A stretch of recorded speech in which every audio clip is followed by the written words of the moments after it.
This is a contest that's operated by the University of Kentucky. It's heavily supported by our Kentucky small grain growers, and we have several companies that are also strong supporters of this contest. On the Grain Crops website, if you scroll down to the yield contest area, there's a contest rules. You can click on that. Should pull up a PDF that you can use. And on most documents, you can then save that PDF to your computer.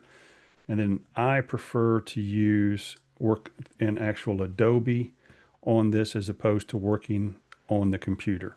But you can leave it up to how you wish to do it. You can print out the sheets and write directly on the sheets and send me hard copies of the sheets.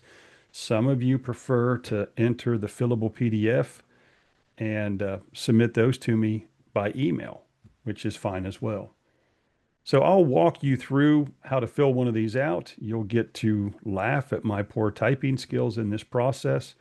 And hopefully for anybody who's new with this, this will be an opportunity to watch somebody else go through it. And so we'll start with the producer. I want to make the producer Farmer Jane on this, not very creative. We'll call it Logan County, which is a county that grows a lot of wheat. The harvest date, we'll make it June 10th, 25.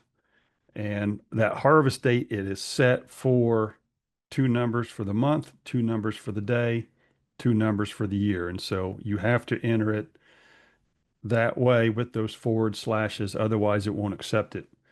Um, I've tried to work with that to make it so it would auto-fill that or auto-correct it when you enter the numbers. I haven't figured out how to do that. If somebody else knows, let me know. We'll make those changes. We'll make the address Wheat Lane and the phone. We'll just do one of the phone numbers. I'm going to do all fives. If I count this out right, that should actually look like a phone number when it's done. And we're going to make the town Wheatville. And for the zip code, let's see, one of the zip codes in Logan County is that number. All right. In the divisions, we're going to check no-till. In this box, the previous crop. It's frequently corn, so we're going to enter corn in here. Variety, we'll call it Pembroke, which is a variety developed at the University of Kentucky. Row spacing, we'll call that 7.5 inches, which is typical for most drills. Planting date, we'll give ourselves a planting date of 10/12/24, so last year. Seeding rate, you can enter it in seeds per acre or you can do pound per acre. A real common seeding rate is 1.5 million seeds per acre, so we'll leave it at that. Sometimes we see rates up closer to 2 million as well in the contest for whatever that's worth. Fall nitrogen, it's not uncommon to see 18 pounds of nitrogen go down with DAP, which also we're using to apply some phosphorus with, and then maybe 60 pounds of potash. That depends on the soil fertility tests that are done in the field, hopefully. We have two options for nitrogen in the spring. It's common to see nitrogen go on at Feeks 3, which is usually in February. The wheat will be at Feeks 3 for quite a while, going through the winter, probably go into dormancy close to Feeks 3 if it's not there. But usually we'll see a February application, and so at that Feeks 3 stage, and so we'll call this February 20th, and we'll say that 60 pounds were applied based on tiller counts. And then back at Feeks 5, and then again at Feeks 5, we'll see another application go on. We'll call this 315, and we'll say another 50 pounds of nitrogen applied at that point. And so it's pretty standard to see those numbers come through to us, and it's helpful to us to document those numbers. We have options for other fertilizers, including rates and timing. And so perhaps the farmer decided to put in 1 pound of zinc at planting as a liquid option, which is not uncommon to see. And perhaps the farmer decided to apply 15 pound of sulfur in February as well. Again, not uncommon to see that on some fields. I'm not telling you if that's right or wrong to use it. I'm just telling you it's not uncommon to see it from time to time. We know there are a lot of biological products that are out there. We know many of the farmers are trying these biologicals in their fields. not just biologicals, but stimulants and other things as well. Any of those that would be in there. And so I'll just, for the moment, I'll call this XYZ bio. There may be an XYZ bio that's out there. Um, I'm not trying to advertise for any specific brand if that's the case. On a manure type, now usually if you're at these nitrogen rates, you haven't used manure, but I'll type it in just to have it as a reference, and we'll say that this was chicken litter and it was at 1 ton per acre, and that was applied in the fall. Sometimes you'll give me an actual date. Either one is fine for that. Growth regulator, not uncommon to see Palisade applied as a growth regulator in some of our fields.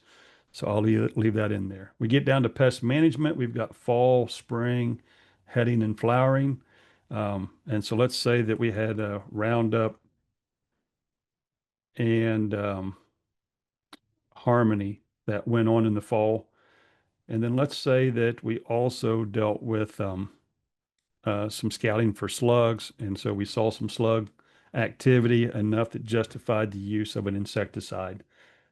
Not uncommon if falls tend to be a little bit warmer, or if we have a warm up, say in November, something like that. We get into spring timing. Um, Sometimes there's, depending upon the field weed pressure and such, there could be a second application of a herbicide in the spring. Um, and let's assume that the slug counts, or excuse me, the aphid counts are low, and we don't have aphids to contend with at this point.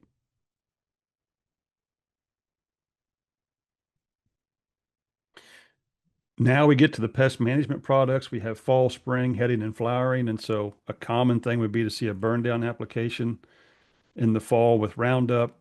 Um, and we'll call this one 32 ounces per acre. Let's say we have Harmony come in after that at a 1x rate. And then let's assume that we had some aphid pressure by scouting. And so Warrior insecticide was used to help control the aphids. We come back in the spring. Perhaps there's a need for another herbicide application, depending upon what the weed pressure looked like. And so we'll put in Harmony here just to have it. And then let's assume we're clean until we get to heading and flowering.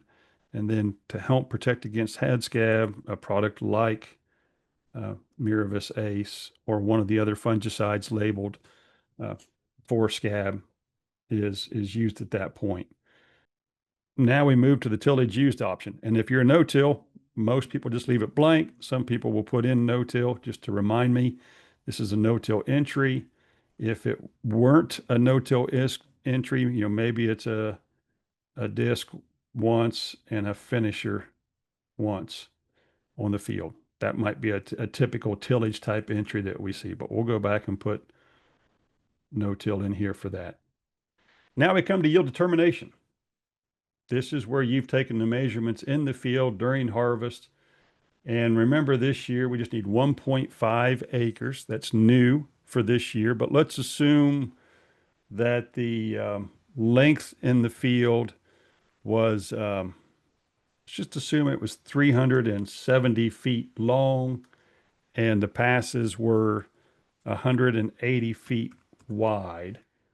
And if that was where we were, um, that 370 times 180 gives us 66,000. Oops, see, I went too far with my zeros. Should be 66,000 square feet overall, and we do round it to the nearest half foot. And if we divide that by the total square feet in an acre, 43,560, we should come out to 1.53 acres, taking it to 2 decimals overall.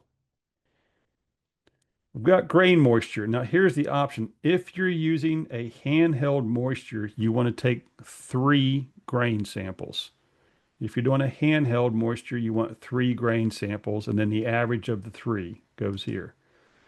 For this, I'm going to assume that we used a USDA regulated grain moisture tester. We often call them a benchtop moisture tester. they're more accurate and they tend to be more stable in their readings from example to example. And so for this, we're going to call that, we're going to say that that wheat came off a little bit wet. So we're going to call that 16.5%. And we're going to say that we had a test weight right at 60 pounds in there. Okay. So with that, next up on our list is how many pounds of wheat were harvested.